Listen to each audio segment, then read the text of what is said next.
All right, golfers, let's get to it. It's episode 6 or 7? Episode 6. Episode 6.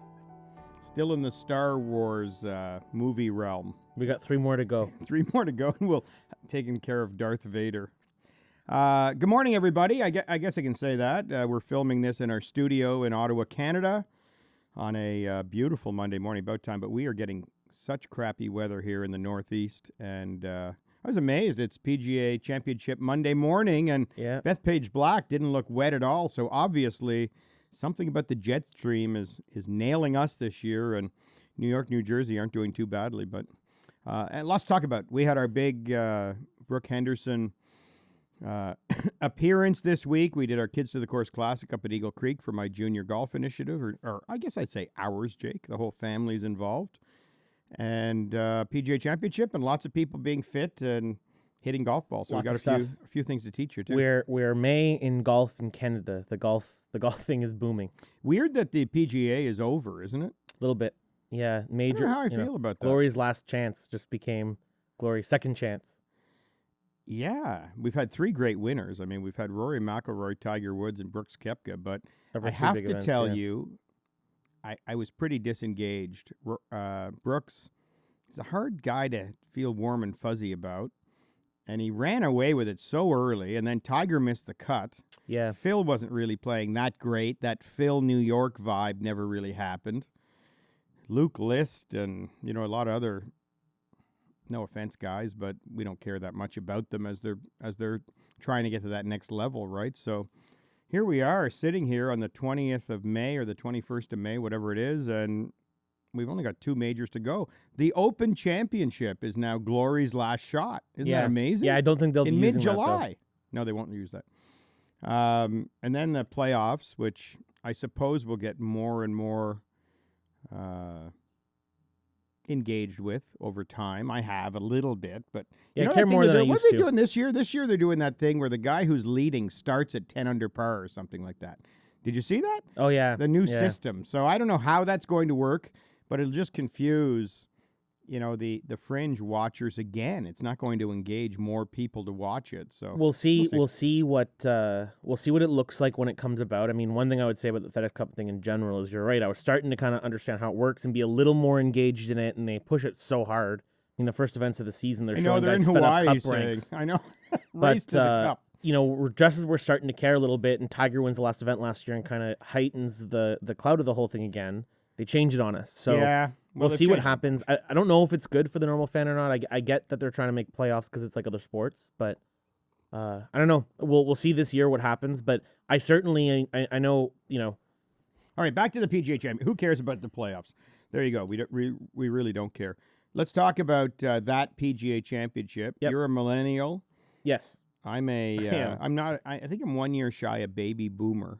I don't know what I am, but how'd you feel about it? Are you happy this morning? Do you like Brooks Koepka? I think Brooks deserved to win that tournament. I do like Koepka. I've been a little bit in the camp that everyone talking about how Rory and Tiger are working out too much has been the most ridiculous line of conversation. They're athletes. They got to be athletic. And if you look at someone like Rory McIlroy, for example, I heard someone this morning say that Rory's gotten obsessed with working out. Rory's not that big. He's lean and he's strong, but it's a big thing for these guys to get athletic. Someone said this morning? I heard this morning that someone was saying, talking about why Rory's not doing well and he's gotten infatuated with it. I like Rory's size. I think Tiger got a little big when he was walking and his thighs were rubbing against each other. And I do think it's led to some deterioration of ligaments and groins and, well, maybe that, but that's the new world we live in. It's the new world we live in. The all muscle sports, car right? that goes really fast for a short amount of time and then maybe peters out. Yeah. Anyway, the Champions Tour won't be full of Brooks Koepkas. Probably not. I mean, we don't know that. We don't know the longevity. I mean, and Brooks Koepka's built to be like that. His body frame is built to be this big, but I don't like him because he's big. What does that mean? What do you mean he's built to be like that? What does that mean? Well, Rory doesn't have the frame to be as big as Brooks Koepka, right? Yeah. If Rory attempted to get as big as Brooks Koepka is, he wouldn't be flexible and it would be a problem. Koepka's got that wide, strong, stout body structure that leans itself into having more muscle mass. And I think that Yeah, that's fair. that's a You good know, they example. said, what was it before the Players Championship on the Sunday morning, or one of his events? Maybe it was last year's PGA one. He was bench pressing 250 the morning he played on Yeah. Sunday. I mean, you got to explain that to me. I'm not a gym rat at all, and you are a little bit, but my muscles hurt after I do my daily push-ups, and you know, if you overdo it, how can a guy bench press like that a couple hours before he tees Well, off? the answer has to be that that's not overdoing it for him. I mean, I know I saw his workout routine earlier this summer, and there's multiple sets of, or multiple, times he does 225 for 10 reps in a set. I mean, So it's nothing for him. It's not that much for him, right? So if anything, for him, that's his version of activating the muscle. And you're right, if you overdo things, you will get sore. But I mean, when you work out every day, you get into a stream of this is what the body normally feels like. You know what, Jake? It was a breakout week for proving that fitness is necessary today. It was a breakout week, a coronation, they said, on the Golf Channel for Brooks Koepka. Yeah, I think it was, right? It was a confirmation. Remember, Randall Chambly was going at him at the Masters about he hadn't proven himself yet, and now Brooks comes out and does this, and Brandel actually said on Friday night, it felt like he was giving me the finger for 4.5 hours, So this was definitely the validation or the coronation of Brooks Koepka. I would agree. I mean, until now, we said this before, Koepka was kind of the Padraig Harrington of the States, right? Padraig won 2 British Opens back-to-back in a PGA Championship. Koepka won 2 U.S. Opens back-to-back in a PGA Championship. And it kind of felt like the same thing. They didn't win a bunch of tour majors. Well, we weren't in sure between. there was longevity in it. And now I think this shows us that the guy's here to stay. And I mean, that still might be very strange that he's won 4 majors and 2 PGA Tour events out of 94. It is very strange. Yeah, I can't put my finger on that one, other than the fact that he's, as Nicholas started it all, who focused all his schedules around the majors. Tiger continued that, only playing 16 to 18 events a year. Brooks may take it to another level where, these guys can start to play 12 or 13 times the minimum to be a PGA Tour member. Just play the big events and really get ready for it. But what's interesting is Brooks Koepka doesn't seem to play few events. I seem to see his name on the leaderboard or his name in events much more than I see some of the other high-end players. I just think that he gets uniquely focused in these events for him. And I also think that his game is, especially if you look at this week, suitable for majors.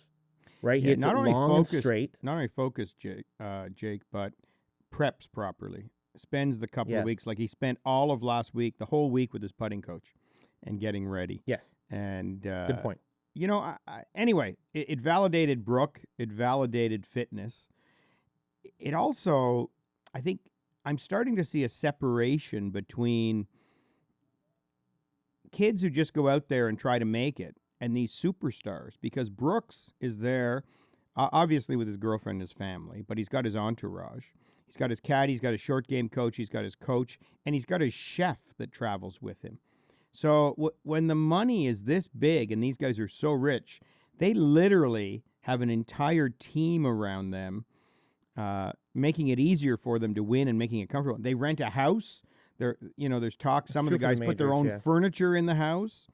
And they spend this kind of money. Compare that to some young guy out of college, Corey Connors maybe, who's trying to go out there.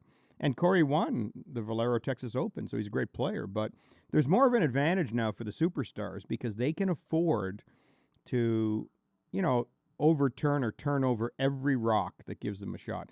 And we see that, the attention to detail. And again, Tiger and the fitness. But these guys they're looking at the mind, the emotions, the fitness, the nutrition. They've got short game coaches, putting coaches, swing coaches. They have team meetings to discuss strategy. I mean, it's this holistic approach to getting the job done. And we're starting to see those guys continually exceed expectations or if not, at least be the ones who win the tournaments.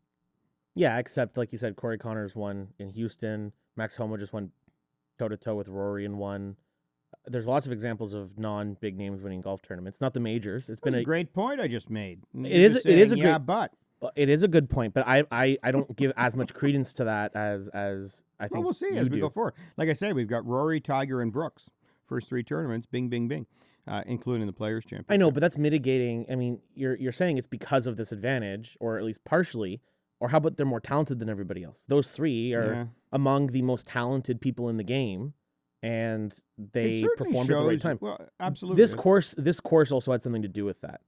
I really like Bethpage Black, but this course was set up to have one of 15 guys win, because if you didn't hit it far enough, you couldn't handle it. Yeah. I mean, you look at someone. Matt Kuchar stayed in the top 10, I think, and he was hitting hybrid everywhere. But Sure. yes, generally speaking, There's going to be guys who hit it shorter who had backdoor top 10s and got in there. I'm not saying it didn't happen, but he never had a chance. You know, he played extremely well. No, he's the king of the backdoor top 10. So if you look at, you know, I said before that I thought hope he paid his caddy well this week. Hopefully. It was a regular guy, so I'm sure he did. I picked Dustin Johnson to win because I said, you know, a high, strong, good driver who hits a fade has an advantage on this golf course. And you said, well, why not Rory? Why not Brooks? I said, I just don't feel Rory's quite as suitable, and Brooks is basically the same pick as DJ. Just I feeling DJ this week, and they come 1 and 2. Yeah, he was working the ball both ways. The top tracer's so cool. Now we get to watch it, and Brooks was working the ball both ways really well. You said earlier, you know, he hits it long and straight. Well, if he hits it long and straight, he'd win every event. He was just on this week. I mean, he on Sunday did not hit it long and straight. No, he was the other big 41st advantage those guys have, though, if they hit it in the rough, they're strong enough to get it out. You saw Harold Varner yesterday. Did you see him on 4? He hit it in the cabbage on the left. I saw it after. And he tries to muscle it back into play, and it kind of, you know, the grass wrapped around his hosel, and he hooked it deep in the woods, made double, and then doubled the next hole. I think he was double-double. Well, that validates, the Tim like Hortons, you said, double, that's double. validating the athleticism that a lot of these players are embracing. I mean, I saw at one point Nick Faldo yesterday, you know, Brooks Koepka has a pitching wedge from 150 yards or a 9-iron from 150 yards in the lettuce. And Nick Faldo says, no, even with his strength, he's not going to be able to get it on it. And Brooks hits it perfect to 20 feet. It's like, Nick, learn from Tiger. You keep saying, these guys keep saying that these guys aren't strong enough to get out of the rough. I've been there before. And they make a easy shot out of it. Mm-hmm. I mean, when you're I comprehend how strong Brooks Koepka was, because I've benched 225 before. And the fact that he does it that much, that he is a strong man, he is crazy. Yeah, he mashes the golf ball. He does it without flexibility. It's interesting. It's a very different swing. Peter Costas yesterday broke down Rory McIlroy's swing and his hip rotation and how much and how quickly he rotates. And I don't know what the number was, but combined, I think backswing and follow-through was like a 60-degree difference between Brooks Koepka. But Brooks is so muscular, he just literally uses upper body strength to beat the cover off the ball. Interesting to see that too. You know, you for all of the listeners out there who want to throw their legs at the target and get really leggy, Brooks is very upper body oriented when he swings the golf club. He's not super flexible. Now, we've got him on screen here behind us. He's got the big wide stance, the 100-degree shoulder turn, the nice wide arc because he's got so much strength in his shoulders and his lats. He looks like he's ready to crush that golf ball. And he gets the ball, he gets the club into excellent positions, and you know, being a little more upper body focused on his downswing. That's why he hits a fade instead of Rory's draw on an average shot. But I mean, he's not just wailing at it. You know, we see a lot of guys who have, you know, gorilla hit ball, slam their club down to the golf club. I mean, Brooks is as close to a pro gets as that, I guess. But you're right; it's very different than a lot of the traditional long hitters. It's a little less flexible looking and just a little bit more strong looking. It's really good. You know, I use the analogy a lot with car engines. There's a lot of ways to get to speed. You can have that torquey V8 muscle car Mustang type of thing. You can have that sleek, speedy, lighter car. You can have that bigger engine that gets the speed a different way, you know, a V12, that's smooth acceleration. There's lots of ways to tune an engine, and there's lots of ways to hit a golf ball. And it's not his speed of rotation as much. It's not his flexibility as much. It's purely brute strength. And if you think about it, that's the best way to stabilize the club through the long rough. Yes. Which might explain, to a certain degree, he's so strong in the forearms and that the club doesn't twist as much. Yeah. And maybe that's a reason why he excels in the majors that have tougher rough. I'm not sure. Great mind, too. I mean, to come out and call your shot like he did, You know, it was interesting. If some people called their shot like that, get mocked or questioned or ridiculed, even by fellow players. Nobody did that with Brooks. Not one guy that I heard came out and said, well, you shouldn't say that. We'll just see who's better. Nobody. Which means they know he's the real deal. And Steve Williams was actually quoted, Tiger's old caddy, at saying that the only guy besides Tiger that the ball left the club face with this certain sound was Brooks Koepka. And he didn't say it this week. He said it quite a while ago. So clearly there's a lot of talent there. Oh, What do you think of DJ? DJ blew it again. I mean, that guy just can't focus properly. You know, it's funny. I was thinking that too. And then I thought about it. And he was the third low round of the day. I know he had 2 bogeys coming in. I think that the pitch shot on 17 was a grave error. That was a really, really bad call on his part trying to play the shot like he played it. Oh, I didn't like the iron into 16. He hit a 4-iron over the green. You've got to take over the green out of play. And he says, I can't believe how far it went. You got to know you're amped up. You've played in a ton of majors. That's where when Tiger won the Masters on 12, Tiger observed everything going on. He thought with total clarity and hit the right shot. Agreed. When no one else did. Agreed. Now, there's a little luck involved. The wind for Brooks might have hit the right shot, and the wind knocked it into the water, whatever. But Tiger... No, he pivoted to the conditions better than everybody else, and for Jack sure. Nicklaus used to do that. And it just doesn't seem like DJ. He's that gunslinger. He's fun to watch. He's super talented. But it just seems like sometimes and oftentimes, he's only got one major, for God's sakes, in that critical moment, he just hits it or hits it too quick or doesn't think and puts it where he shouldn't. And he could have hit a 5-iron 30 feet short of that pin and lagged it up there because he had closed to 1. And, Brooks was struggling a little bit. But as soon as he made the bogey, Brooks freed everything up. Yeah, a little more energy about him. So here's the question. Do you think it's time that he gets his brother off his golf bag? No, I don't. No, I don't think that's what it is. I mean, maybe. You might have a point. I just think it's him. Okay. I mean, he's just out there doing his DJ thing, and I just think it's him. The other thing that I noticed this week, and then we'll move on, but, the older guys looked a little older. That golf course. Yeah, that's what I mean by it separated out about 15 guys who had a chance to win that event. I mean, that course was you had to hit it long. Did you have Tiger in your 15 had to hit it straight. or not? I did going in. I went in and said Tiger has a chance here, but as you remember, I shockingly didn't pick Tiger, even though I was freaking out about how Tiger could win at Bethpage because go after the Masters, because Tiger's disadvantage, even at the Masters, was his driver for most of the tournament. And at this golf course, that is such a factor in terms of what angles you can take and how long the course plays. I mean, DJ on 16 hit a 4-iron into the par 3. Or I'm sorry, into a par 4. Last year in an interview at the end of the year, he said the longest club he hit into a par 4 was a 7-iron. That is a beast of a golf course. And I think Tiger could have pulled it off. Don't get me wrong. I've never been anti-Tiger. But he had to play immaculate. He didn't. He played particularly bad and missed the cut, unfortunately. I would have preferred he didn't play that bad. And I mean, I can switch that narrative around really quickly. He hit it way over the green on his first hole of the tournament with a 100-yard wedge in his hands and made double bogey, throwing away shots. He did that one other time I can think of, and I watched 2 stupid 3-putts. So there's 5 or 6 shots right there, and he missed the cut on the number. He could have been even to 1 under. I didn't like the fact they didn't play between the Masters and I know you've said that. The PGA. I'm not sure that anybody can just tee it up once every 5 weeks and have all their touch and all their feels and be totally in touch with their adrenaline. He's the greatest ever. I love the guy, but he will play Memorial.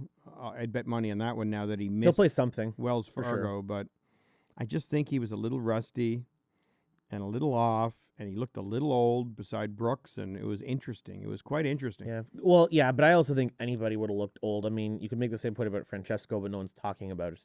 I mean, Brooks's first round. Did he make the cut? I don't even know. Francesco made the cut. Did he? Koepka's first round was, frankly, the entire tournament. I mean, that round was maybe the greatest round of golf, performance-wise, that we'll see this year. I really do think that. I mean, it was unbelievably good. The second round was very, very good as well, but the course played a little easier. He didn't shoot quite as well. I mean, I think that first imagine round, if the weather would have he been was- crappy? Can you imagine what the 6 guys shot under par? Yeah. If they'd have had the weather we're having around here, rain every day and storms blowing through and everything. Well, even the last day though, we did have some of that, right? A little bit of the wind. Yeah, there and was wind on Sunday. I think the average, the scoring average was 73.5 approximately, which is about a half a shot worse than it was the rest of the week. And I 3.5 mean, over. like I said, DJ was third low round of the day, and he was 69. It's not like he was way under par. Yep. So, the course bared its teeth. Actually, an interesting stat I saw last night was Brooks Koepka. That's the highest round in a final round by a major championship relative to par. By a major champion, sorry, since Vijay Singh in the 2004 PGA. I mean, Yeah, that it's first rare round you can defined shoot this that tournament. poorly, but he had a huge lead. So he earned it. He earned the ability to kind of bump along on that back nine. I think we thought he was some kind of a superhero when he called his shot, and through 3 rounds he was up by 7 or 8. We saw Sunday again that there's it's hard to win majors, even if you've got a big lead. Well, he just couldn't do what Tiger did at Pebble, right? And I think stretch. we all were Pebble's going to be amazing. secretly hoping we'd see it again. Whether So you like Pebble, Koepka or we're not. back to a golf course. Yes, we are. That 30 guys can win. Although I think because of the iconic nature of it and the pressure, we can whittle down that number again. Probably. As Brooks said, half the guys won't be playing well. Half the guys of that 130 or whatever Don't have a chance on the major courses yet. don't have a chance on major courses. So he figures he's only got a few guys to beat. But at Pebble Beach, the Tigers and the Phils and the Matt Kuchars have as good a chance because it's not quite as long a golf course. Yeah, that being said, I do think that Koepka's got a good shot. He's defending. He'd in course he theory does. be 3 in a row, U.S. Opens. But I don't think necessarily it's as good a course for him as Bethpage was. I'm not saying his game doesn't suit the course. I mean, he powered through Bellerive and that didn't suit his game. He powered through Shinnecock and that didn't suit his game.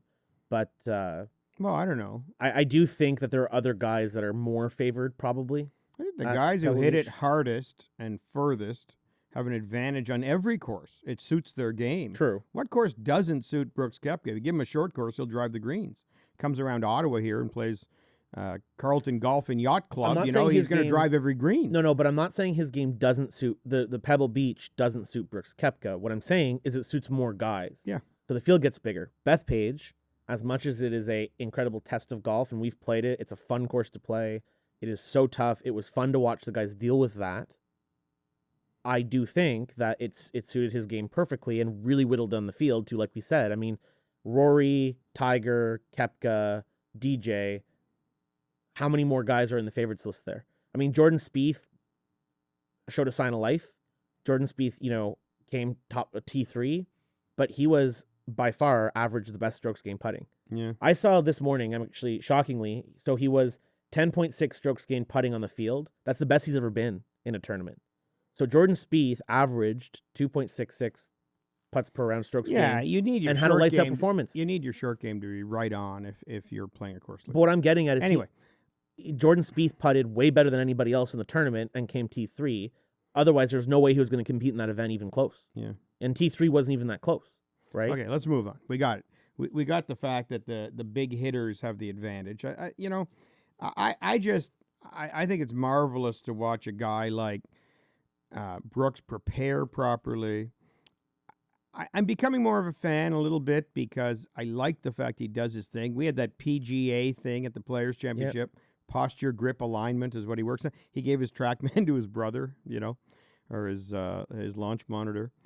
I'm starting to like the guy. I hope he stays the same. I hope he doesn't go on Jimmy Fallon now and do all the stuff and we start seeing him in commercials. You know who's bugging me this year is Justin Rose. Yeah. I mean, I picked that guy in our money race pool, and he's got the coach with him the morning of the event. I would say that, too. I don't like that about Spieth. I mean, the morning of an event, you're working on your technique. Yeah, especially when you're I Justin do Rose not and your understand technique is that. close to flawless. That's really what I don't understand. It's not like Justin Rose struggles with his move and week to week is inconsistent and needs a little bit of help railing things in, like some of these guys. Justin Rose's swing is perfect. That's why he's been close to world number 1 for the last 3 years. His swing is immaculate, and you're right. He is working on it before a round. It makes no sense. I don't like any of those guys doing that. The coach is very important to get you to understand your swing and your timing sequences. Of course. I mean, it's in today's world, and we're talking about Brooks and how prepared he is with, biomechanics and force plates and 3D motion capture, and you have to do that stuff to keep up, like you have to be in the gym and have the nutrition and everything. But I just, I just don't get the day of an event, like asking you to come out and tape me, and am I a little inside? I completely agree with you. Trying to work on my takeaway an hour before I tee it up in a major. It makes no sense. I'm also confused as to why the coaches don't realize it's a bad idea. I mean, if I were a coach of one of these players, I think I'd have the self-awareness to know, you got to go play golf. Yeah. So I'm not even sure why some of the coaches of these guys aren't saying, look, I know you're working on this, but this is the best thing for you. Just go play golf here. All right, let's segue. Let's get out of that because we're starting to talk in circles, I think, a little bit. Let's segue to Brooke Henderson. We had her up at Eagle Creek here in Ottawa this week for our big fundraiser. We raised $72,000 profit for junior golf. Phenomenal. It was an awesome day. We had a couple of clinics. We'll be posting a lot of footage from our clinic with the juniors. Sat down with Brooke and Brittany, asked them a ton of questions, watched them hit balls. Talk about a person who keeps it simple, like Brooks Koepka. Yeah, By the way, she's in great shape. I mean, every year she comes to the golf she looks stronger tournament, than the year before. She looks stronger. Yeah. More fit, more mature, carries herself with a little more self-confidence and a little more assuredness, makes requests, knows what she wants to do, doesn't want to do. I'm not saying difficult to work with at all. I mean, the girls are sweethearts, but if someone says you want to do this, she'll say no, I'm not doing that. Yeah, what you need at that level, you need to be able to do that. Absolutely need that. Yeah. But talk about not technical. I mean, Brooke, I asked her how much loft was on her driver, and she said that's a question for my fitter at Ping. Yeah, that's not a question for me. And I find that to be loving the Mickey Mouse bottle, by the way. Thank you. Very nice, and the squeaky top. I don't think anyone would have heard that if you hadn't pointed it out. The squeaky top and the Mickey Mouse bottle. Let's get you a cup next week. But she doesn't even know how much loft. I mean, it says it on the bottom of the club, and I know that you can do a slight neck adjustment to it, but she just hits that ball, and isn't it awesome to watch? Yeah, I almost would get the impression that if I were someone, in Brooke's shoes, I would be scared to know that little about that stuff. I think a little awareness is good, but clearly it works for her. And, she's the perfect example of a field player. And it is incredible to watch her hit it. She hits it so clean every time. She's averaging just under 280 on the LPGA Tour. Yeah. What do you think she weighs? Like 115? Like, she's tiny. No, more than that. The reason I think she weighs more than that is because she's so strong.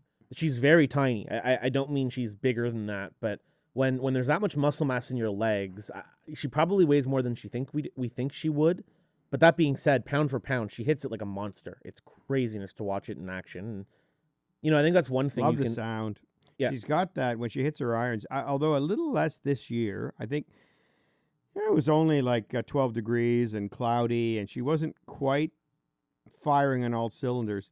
Last year at the clinic, she had this really thumpy.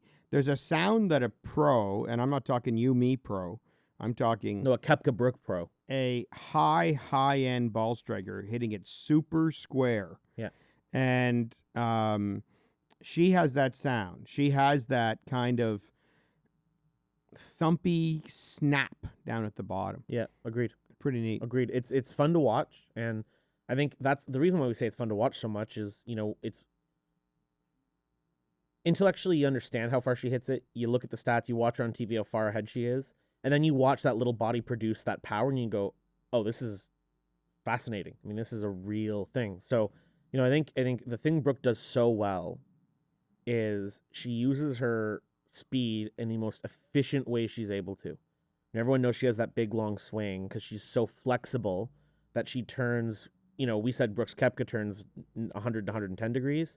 I wouldn't be shocked if we put her in a motion capture suit to find out she turns 130 degrees with her shoulders, with only turning her hips about 45 degrees. I mean, she is winding like nobody I've ever seen. She does not turn her hips 45 degrees. She keeps her legs really planted. Yeah, you're probably right. You know, I love her move. There's been a little bit of teaching on the internet lately about straightening the back leg. DJ straightens the back leg. Jordan Spieth's got that ugly move, too, in his backswing where that right hip kind of rides up a little bit and out. And yeah, I'd say that's more of a posture thing with Spieth, but you're right. I much prefer Tiger's action of keeping that trailing leg more resistant and flexed and working against it. And, you know, there's some talk about that with Koepka, too, right? Yeah, Koepka, too, and Brooke, incredibly. I was actually videotaping her as I was asking her questions. I had a neat perspective because I was out in front of her, just over her left shoulder. Yeah. So I could see that wind-up really happen. And you're right, by the time she got to the top of her backswing, her shoulders were almost facing me or parallel with me. And I was, you know, out front. And but that lower body is so solid. So, and then she rotates through the ball with such efficiency. It's so fun.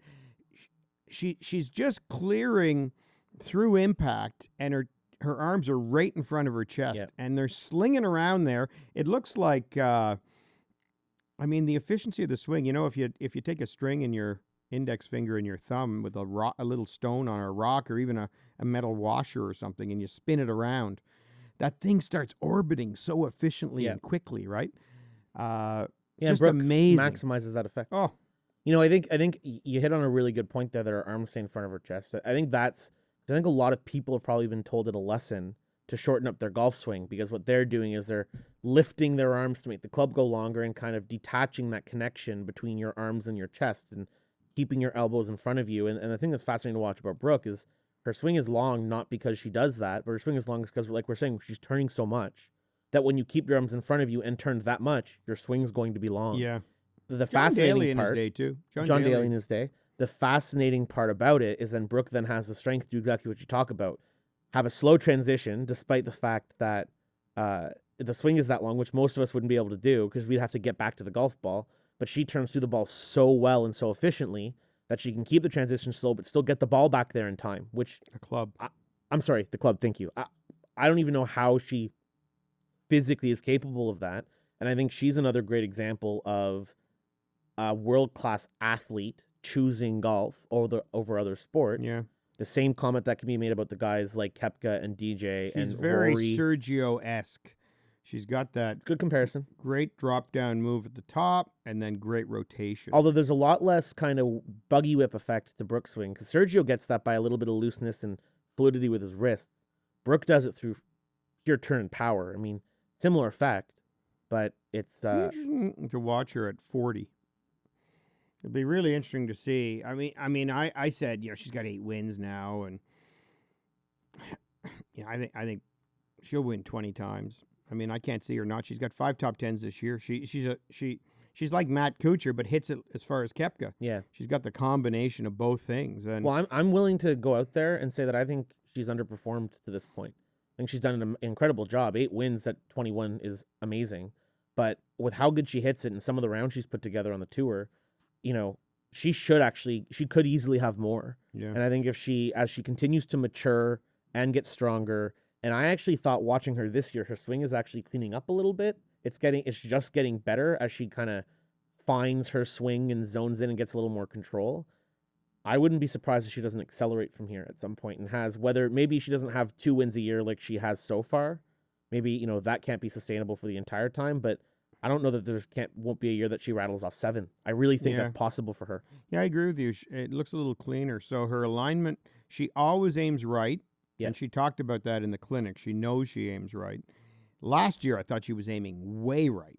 Like, we had her hitting balls off the 10th tee at Eagle Creek, and she was 30 degrees closed. Yeah. Not near that much this year. No, it's cleaned up. And the other thing is, in her takeaway, she was holding the club off last year, which meant the club was outside her hands quite a bit and a very steep setting of the club. So the club almost pointed straight up in the air, kind of like a Jim Furyk thing last year. Keep this the club year, out so you can set it under on the way back down. This year, she looked much more on plane, just slightly outside her hands at waist high. I would equate it to how Ricky has cleaned up his swing, right? Yeah. Ricky had that kind of keep his hands more in close to his body and allow the club to stay outside so that when he got to the top of his golf swing, he could allow his wrist to drop and shallow the shaft out and hit a big draw. Yep. And I think that Brooke had a lot of it. It was actually a very similar looking backswing to what Ricky's old move looked like.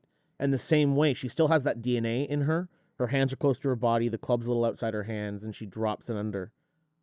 But it's much less. And I think, I would equate Ricky working with Butch and toning down that move to him all of a sudden being as good as he is, really proving he had, top fives in every major that one year and really has become an elite player, not just a marketing flash in the pan.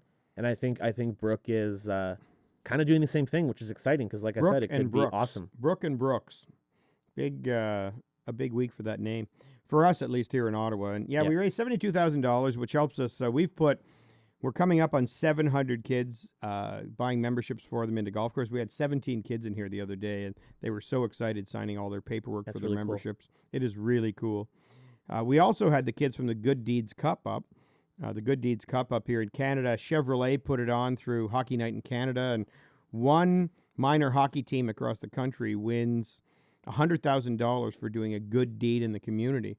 And the kids from Carp, just a few miles from here, the West Carleton Warriors, a little peewee team. Which was my hockey team when we were kids. I know. Right after the tornado that we got in Dunrobin last year, they went and collected donations at the Carp Fair and raised $9,000. Then they did all kinds of other cleanup work, and they were really special young kids. So we brought them out to attend the Brooke Henderson Clinic, and we're providing them all with lessons and golf clubs so they can get out there and kind of get it paid forward a little bit. Yeah, that is cool. That is cool. Awesome Speaking of which, kids. I got to call Dave Wilson at Ping Canada tomorrow. Okay, I will. Get those golf clubs. But they're awesome kids. It was super fun to have them there, and I thought it, brought it was another super layer fun. into the They were playing soccer on the putting green, and we had no, they were putting on the putting green. You didn't have to corral them all day.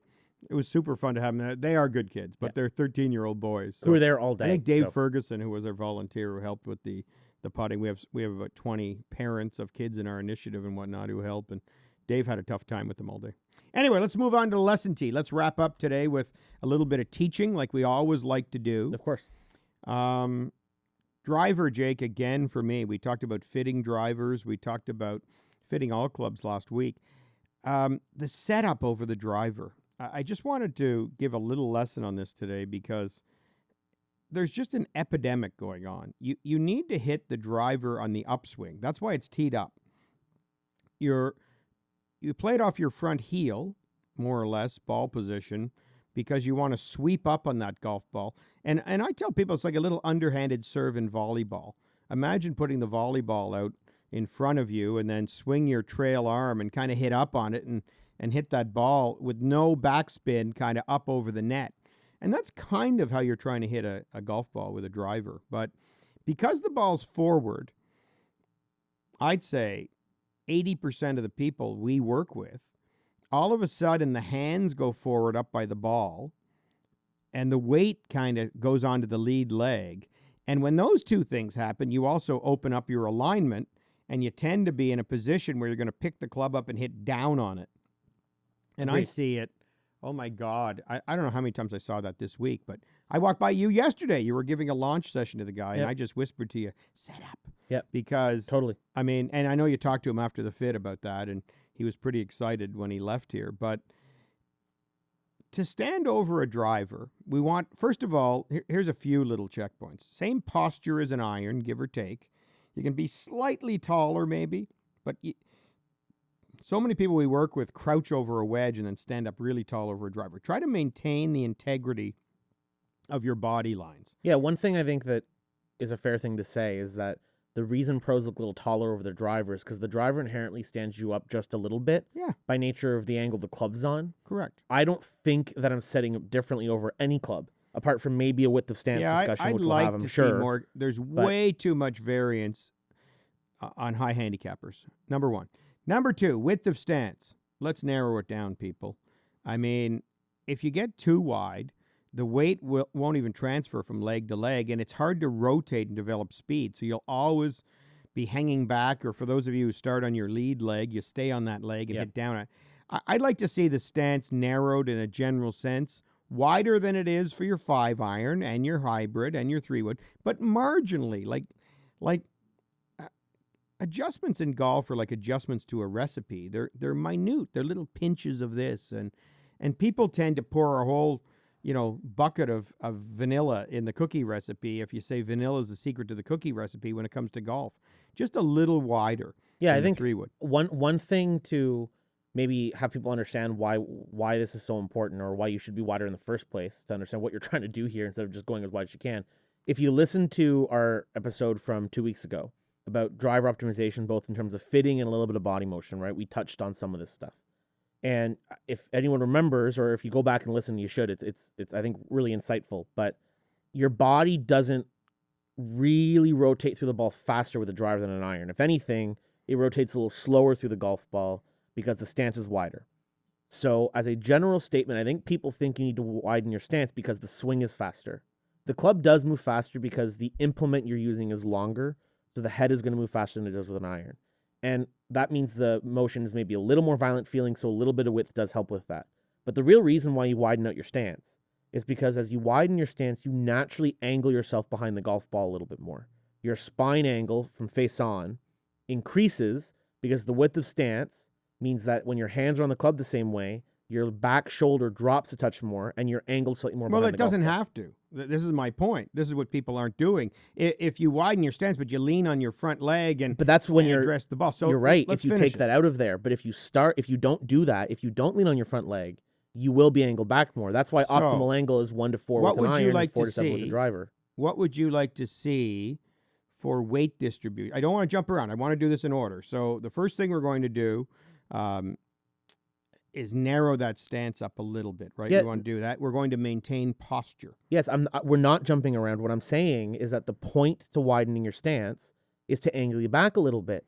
So if you're the inside of your feet, a little bit more stability, Jake. I think it's unfair to say that with the club swinging 100 mile an hour around you instead of 75 with a wedge, I think a little bit of stance widening is for stability. It's not only... Sure, but it's not only for stability is the point I'm making. Weight distribution. What do you like?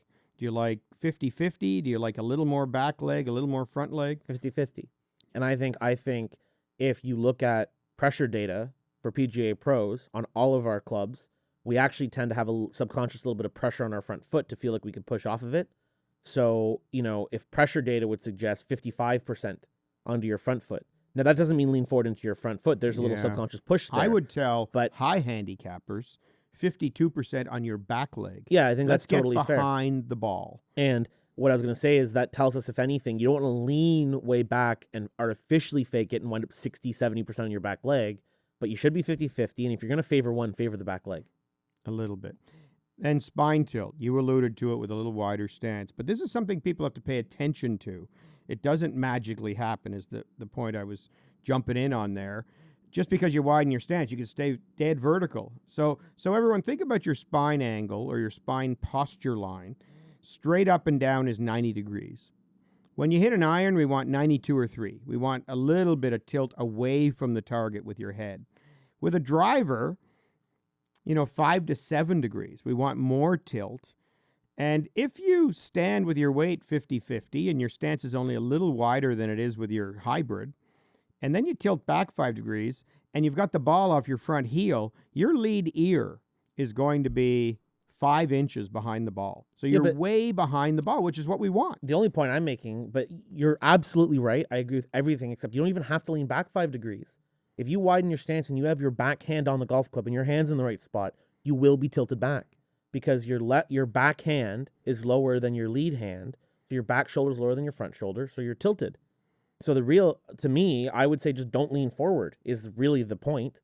If you let yourself stay back and you let yourself angle back, that's all you really need to do in this equation. If you're not, feeling angled back is a good thing, but what you're getting at is that everyone's leaning forward to get their eyes over the ball and get on top of their front foot, and that's really the mistake, isn't it?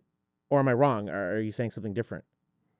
No, fair enough. I want people, though, to think about tilting back because it's not intuitive for them. And I don't want them to think if they go 50-50 with a little wider stance, it'll just naturally happen. Sure, You that's need fair. to get them in front of a mirror, and you need to look at it and try to increase that tilt. And the main reason that's so important, everybody, is you want your front ear about 5 inches behind that golf ball so that you can hit up at it. Yes. And if you stand on your lead leg, if you lean on that front leg, if you put your hands way forward, your head sneaks forward, and all of a sudden there's a better chance of hitting the ball, not only at the bottom, but on the way down, which you really don't want.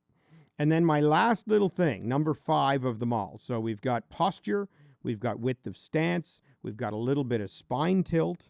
The last thing I want you to do is keep your hands more centered. Again, there's a tendency with higher handicappers, because the ball is forward, to move the hands forward, which not only tends to put the weight on the front leg, but it also opens up your alignment. Yeah, very your true. hands in golf should be just forward of your fly, of your zipper, of your belt buckle. You don't even have to put your club head right behind the ball. You can have your club head a few inches behind the ball, but try to think of yourself behind it, ready to swing up on it, not addressing it forward in your stance and then having all those bad things that happen to you. And if you set up right, it's amazing how well people can hit their driver. You just change the setup, the centeredness, and the tilt a little bit, move those hands back, and all of a sudden there's a better approach into the golf ball. Yeah, another way to put it is, I've seen you do it a lot, and I've done it. You set up the wrong way, the way that people are setting up to show them the effect. And I can't believe how bad I hit it when I set up the wrong way. Yeah. No different golf swing. So I think that's absolutely nail on the head. And that's why, like you said, the guy yesterday in my fit hit it so much better after we fixed the setup. It's just because when you set up the right way, the whole thing works the way it should, more easily at least. It doesn't magically fix your golf swing. There's still swing work that needs to be done. But I couldn't agree more with all of it. Yeah, so many things in the setup. It's crazy. I'm thinking here, too, another thing that people do a lot is the shoulders hike up because they've got the tension because they really want to hit the driver far. So the shoulders come pulling up, which puts tension into the neck muscles, tension into the chest, tension into the back muscles, tension into the upper arms, and makes the swing a lot more stiff and less fluid, less rhythm. Make sure when you stand over any shot, but mostly a driver, you really lower your shoulders. Get them down where they're supposed to be, even with the bottom of your neck, with your collarbone. Your shoulders shouldn't be up by your lead ear, and I see that a lot too. People really hoist those arms up in the air a little bit. Yeah, so soften that as well. Tension is not a good thing in sports, right? So if we accept that golf's an athletic endeavor, which I think is a ridiculous thing not to accept, then if you're tense and stiff and trying to just muscle your way into positions, that's probably not the best way to feel loose and flexible and have the rotation we're talking about. I think a lot of people, would you say it's fair that a lot of people do that because they're trying to keep their arms straight and make as wide a swing as possible? Well, that's another fallacy, arms straight. Exactly. That's what I'm getting at. I think I don't know if that's the only reason. Some people just are also tense because they want to hit it good. But yeah. I think, the more you tense up your arms and try to keep your arms straight to make a big swing, the more restricted you'll be, the worse your body will work, and frankly, the worse you'll hit the driver. I get in front of a mirror. I think it's an awesome thing to just, we own a golf center. We're making money off people hitting buckets of balls, but I think if people stood in front of a mirror, screen cap, any pro standing over a golf ball, and then try to stand in front of a mirror, do the same thing. Have a little bit of tilt, have a little bit of a look of being behind that ball before you get ready to swing up and through it, and you'll play a lot better. The last little one is, I think most people, the way they swing, will relate back to hockey here in Canada. They kind of set up so that they're going to score along the ice at the left post. Like they look like they're leaning forward and they're going to swing up and down at it. Yes. And swing. Following, absolutely. And score kind of on the left-hand side of the net along the ice. And what we want them to look like is that they're going to score top right corner, not bottom left corner.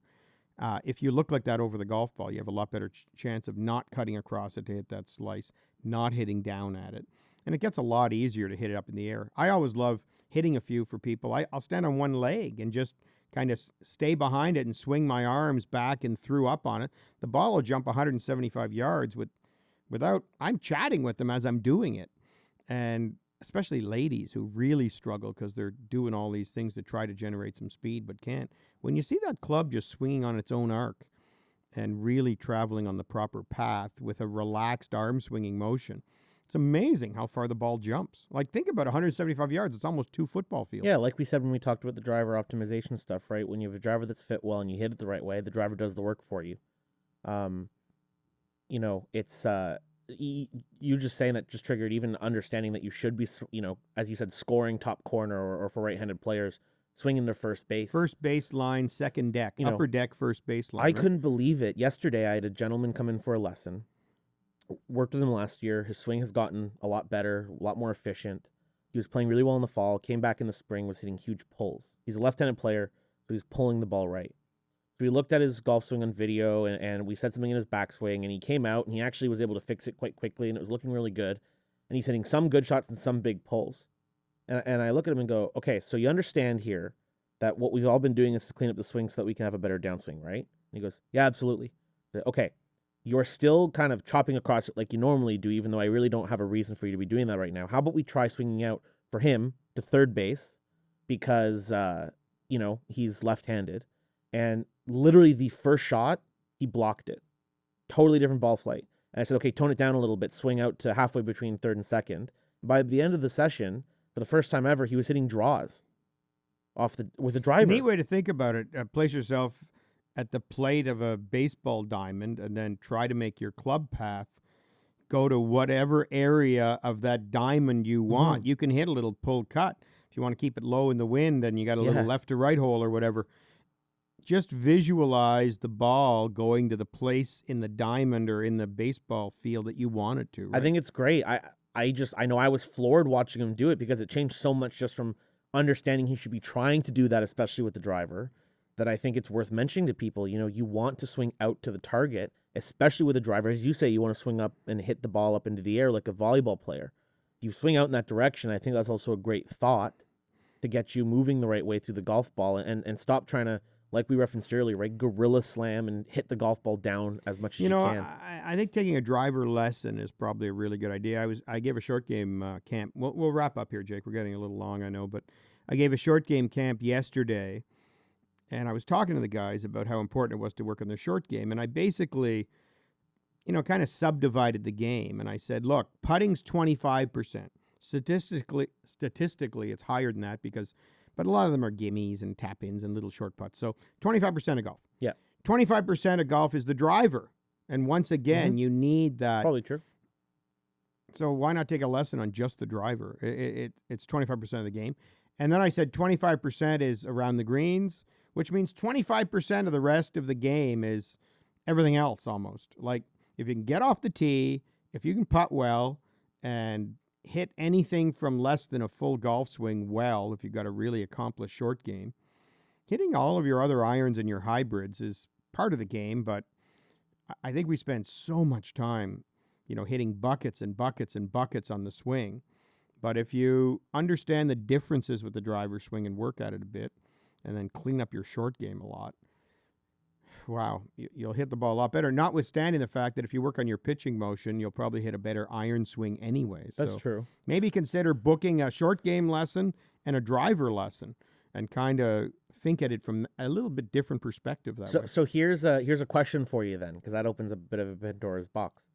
How much out of your practice time would you allocate to driver? So assuming we're hitting golf balls. Not a lot, okay. But I'd allocate learning time to hitting the driver. Excellent. Okay. So I don't want a guy to hit 90 drives out of 100 because he's got to master that, because then his timing and rhythms and everything might get out of whack, and his balance, they're the biggest swings. So I'd rather he work on synchronizing the arm swing and the body rotation and everything. But you need a lesson on how to stand over the driver and how to hit the driver for sure. Yeah, I agree with both those points. You know, I think it's easier to change your swing motions when you're using shorter clubs, so practice with those. But if you understand how to hit a driver, I agree with you completely. It's huge. Yeah. Quickly before we wrap up, I mean, I thought I should ask you. You have so many drills; it's a joke. What are your favorite driver drills? Based on either what you saw this week or in general, What would you recommend most people try with the driver? I know I have a couple, but Well, I mean, I would consider what we just talked about a drill, talking about, really setting up behind the golf ball and visualizing where they want to hit that ball. The trailing leg back drill is my favorite, where you would take for a right-handed player, your right foot and pull it about 8 inches off the line and then turn into that leg and swing out at it. We always put alignment sticks down in the ground, not running parallel to where you want the shot to go, but out to the right a little bit, again, for a right-handed player. So turn into that back leg that's pulled off the line and then swing out, along those in-to-out alignment sticks. I do that a lot. What do you have? What do you do? Well, also my favorite, I do that myself all the time. I mean, I'm a fade-biased golfer, so whenever I'm having trouble, I do exactly what you just said. I pull for my case, right foot back as a right-handed player and hit a drive with that to get a feeling for it. I mean, I think that's the best driver drill, just from a straight up most people's slicing standpoint. I also think, trying to hit little half ones and try to shape the ball a little bit is a great idea. Yeah, that's fun too. If you just tee it up and then swing back to your ribs and try to make good, clean contact. Really sweep the ball off the tee. Feel it, yeah. Feel it in a slow motion way and try to pop it up in the air. Try to hit it up. Yeah. So you have to stay back and hit up. You've got to have that spine tilt. You've got to be behind the ball with your lead ear. And if you just swing back to your ribs, even without that back foot pulled off the line, you still can practice swinging up on the ball, popping it up in the air. The other which one is fun. I found recently that I liked is put a head cover in front of the golf ball. Because subconsciously you won't want to hit your head cover, right? You'll feel like you have to swing up over the head cover a little bit. Where should the head cover be? 4 inches in front of the ball. So the ball's teed up, so all you got to do is keep it level to not hit it. Yeah. But it'll give you the feeling of, swing up above the head cover and go over it. And I think that's another visual to try to help you swing up a little bit. Yeah, we do the opposite for people who are lifting, the newer players. If we want them to understand what a divot is, we'll put the golf ball on the turf and then put a piece of electric tape about 4 inches in front of it and say, we want you to hit the ball and the tape. In this case, to prove how different a driver swing is than an iron swing, we put the head cover there, and then they have to get their ball over the head cover, swing up over the head cover, and not bash the head cover. Yeah. Like it. Totally agree. All right, let's wrap it there. So a great week for Brooke and Brooks. A great week for us, with Brooke at least, with our junior initiative. And an epic win for Brooks Koepka. Hall of Fame for sure. He's validated himself, I think. There's no question that he's going to be in that elite top 5 conversation now for the foreseeable future. Oh, I mean, if we put this in perspective for a second, he's there's only 2 players on the planet who are actively playing, who have more majors than him, and they're Phil Mickelson and Tiger. There's only 2 players that are under 40 that have 4 majors. It's Brooks Koepka and Rory McIlroy. I mean, and he's... Yeah, I mean, Nick Faldo, a legend, had 6. Yeah. What did Palmer have? 7. He's at 4. Yeah. I think I heard Tom Watson, Walter Hagen, Gary Player, Nicklaus, Tiger. I don't think I'm missing one, but those are the only players with more than 8. Yeah. So I heard someone say 7.5 is an over/under for Brooks. Maybe Hogan might be an 8. I thought you were going to say that we hadn't mentioned yet with more than 7, but I don't know how many Hogan has. Anyway, so we'll look that up and let you know next week. Thanks, Jake. Great work. Thank you very much. All right, you got it. Hope you enjoyed that, everybody. You can find us. By the way, you can find us everywhere on social media: Instagram, Twitter, Facebook. It's at Kevin Haime. It's at JKPGA. And go out there, play some better golf this week.